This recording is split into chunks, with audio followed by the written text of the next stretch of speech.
Salve, camaradas! Eu sou Carlos César Almendra, do canal Conexão Marxista, e hoje vamos analisar aí as manifestações de domingo, bem como o Lula lá com seu discurso na ONU. Mas antes disso, rapidamente lembrando que está rolando aí o curso livre sobre o último livro do Steven Mesaros, né? Para além do Leviatã, Crítica do Estado. Então, são vídeos quinzenais que eu estou fazendo a vocês. Então, aproveitem aí para se debruçar sobre os vídeos, bem como a obra tão importante do marxismo contemporâneo. Bom, sobre as manifestações de domingo, lembre-se que o PT ele nem organizou as manifestações, bem como não participou. Basicamente, você não viu aí os deputados, vereadores do PT nas manifestações. É evidente porque simplesmente 12 deputados do PT votaram a favor da PEC da blindagem, que na verdade é a PEC da bandidagem, né? Então, 12 votaram a favor, depois, no segundo turno, 2 deles revisaram seu voto, né? E, portanto, de 12 caiu para 10. Mas não importa, o PT participou dessa vergonha. Por quê? Porque, inclusive, fazendo meia-culpa depois, aliás, depois até das manifestações de domingo, né? Os caras vão dar a justificativa de que foram enganados, outros vão dizer que, inclusive, não só os deputados do PT, bem como deputados da própria direita, né? Ou seja, as manifestações que foram rápidas, né? Porque a votação foi quarta-feira à noite, quinta-feira já teve ali toda a mobilização para a organização. Quem organizou foi movimentos sociais, foram os artistas, provavelmente alguns partidos menores, né?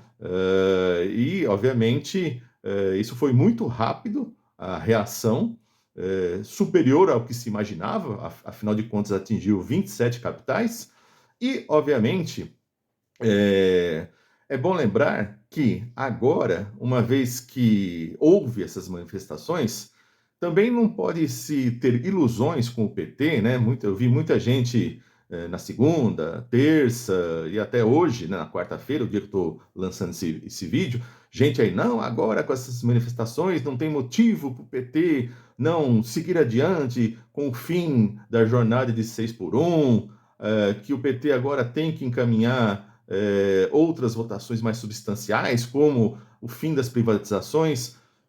Bom, gente, sem ilusões com isso, com o PT liderando essas coisas. É bom lembrar que quando o Lula chegou ali no final do segundo mandato, com mais de 80% de popularidade, né? Chegava em torno de entre 84% e 87% de popularidade, e não fez e não realizou desprivatização das atividades aí que o Fernando Henrique promoveu. Ou seja, se naquele momento ultra favorável ele não fez essas modificações, não fez, portanto, a reversão das privatizações, por que faria agora num cenário muito mais difícil? Né? Sem ilusões. Não sei por que gente de esquerda continua nutrindo esse tipo de ilusão. Ou não estuda história, ou é jovem demais para não ter visto que o PT não reverte as coisas que a direita faz. Né? Tá na hora de aprender isso. Né? Não pode ter ilusões com o PT. Né?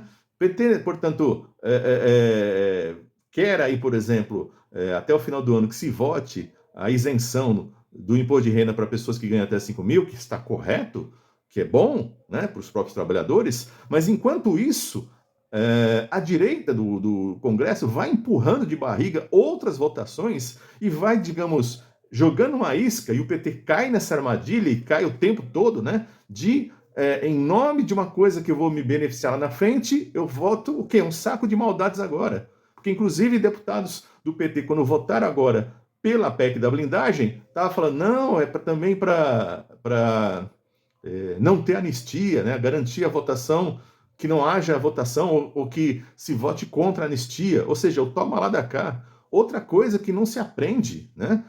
A esquerda tem que estar muito atenta ao quê? Toda vez que a esquerda faz acordo com a direita no parlamento, né? A esquerda cumpre aquilo que a direita quis. Na hora do toma lá da cá, na hora de ser a vez da direita, o que faz? A direita faz? Ela trai, ela se isenta, ela se ausenta, ela sai da base do governo. Ou seja, morre, mas não aprende. Essas coisas já deveriam ter sido aprendidas há muito tempo, né? Então, não pode ter ilusão com essas coisas. Ou seja, portanto, achar que, como domingo foi um sucesso aí, rápido, de sopetão, né, a reação, achar que agora o PT tem que levar adiante novas pautas é não conhecer o PT.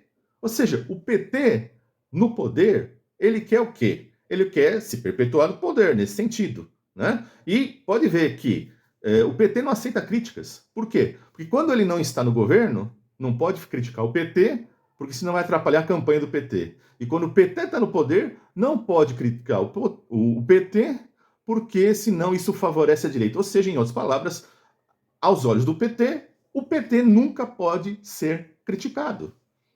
Tá? Então, também sem nenhum tipo de ilusões com isso. Ou seja, claro que a gente sabe que o PT, né, dá continuidade ao projeto neoliberal, mas de maneira mais mitigada, né? Ou seja, em outras palavras, né, rapidamente, de novo, tirou o Brasil do mapa da fome, que o Bolsonaro tinha colocado profundamente a gente nesse mapa da fome, que tinha saído lá nos primeiros governos do próprio PT, né? Ou seja, então, você tem o quê na política? Dois projetos neoliberais. Um neoliberal puro sangue, da direita, extrema-direita, e um projeto neoliberal mitigado, que é o do PT, né? Que não reverte privatizações, faz as suas também, em uma escala menor, menos veloz, né? Mas, digamos, não tem um projeto anticapitalista. Então, sem ilusões com o PT. Né? Aliás, é bom lembrar que domingo, por exemplo, lá em Fortaleza, onde o PT é governo municipal e estadual, você não teve banheiro químico, você não teve carro de som de CUT, ou sindicatos ligados aí a CUT, muito próximo do PT. Ou seja, porque estavam, obviamente, numa situação a qual, segundo aí a Rádio Peão, o próprio Lula orientou para não ir nas manifestações de domingo, tá? Além do que, ele próprio já pegou o avião antes das manifestações e já foi lá para Nova York, sendo que o discurso dele seria na terça-feira, não é? Não estou dizendo que era o próprio Lula que iria subir ao palanco, mas até deveria. Se você pegar na trajetória anterior, em condições muito mais adversas, pessoas como Brizola, Miguel Arraes subirem palanques, né? Só para fazer a comparação, tá? Mas de qualquer maneira, aí o que acontece? Quando chega na terça-feira, na ONU, claro, mais uma vez o Lula se dá bem nesses discursos, né? Lembrando que o Brasil é quem faz sempre o discurso de abertura, seguida dos Estados Unidos, né? Portanto, o Lula, de novo, coloca questões importantes ali, né, no discurso, como combate à fome, combate à desigualdade, a situação da América Latina, a defesa do Estado Democrático de Direito, colocou aí a luta contra os autocratas, né? E também colocou ali a importância da defesa de Gaza diante da situação que temos, né? Então, realmente, os discursos do Lula na ONU são sempre significativos, mas quero frisar também que os discursos do Gustavo Petro são muito mais contundentes, né? O presidente da Colômbia. Mas, ao mesmo tempo, é bom lembrar quem é que acompanha no mundo discursos da ONU e quando os discursos da ONU se revertem em ações? Praticamente nunca, né? Ou seja, a ONU é um grande passeio de estadistas. Vão lá para dizer algumas coisas que, digamos, reafirmar as suas próprias políticas e seus discursos e não tem grandes repercussões. Aliás, pode ver, vocês vão sempre. Eu estou falando isso porque todo o discurso da ONU é a mesma coisa. A gente vê do nosso país, quando muito veio do país vizinho, a Argentina, veio dos Estados Unidos, né? e um ou outro país. Ou seja, e assim no mundo inteiro.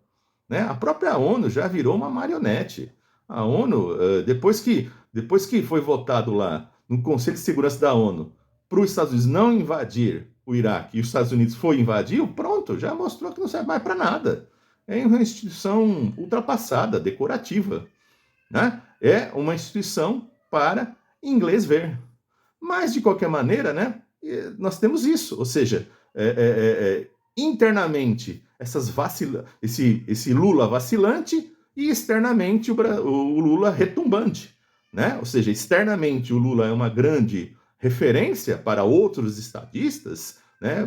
E internamente sempre naquela situação de eleição apertada, apesar de fazer alguns benefícios no campo do assistencialismo, né, tem tudo contra ele, mas continua aí, pode ser que consiga até um quarto mandato. Mas, lembre-se, ele é a grande liderança do PT que só vai nos trazer o quê? Só nos traz esse assistencialismo.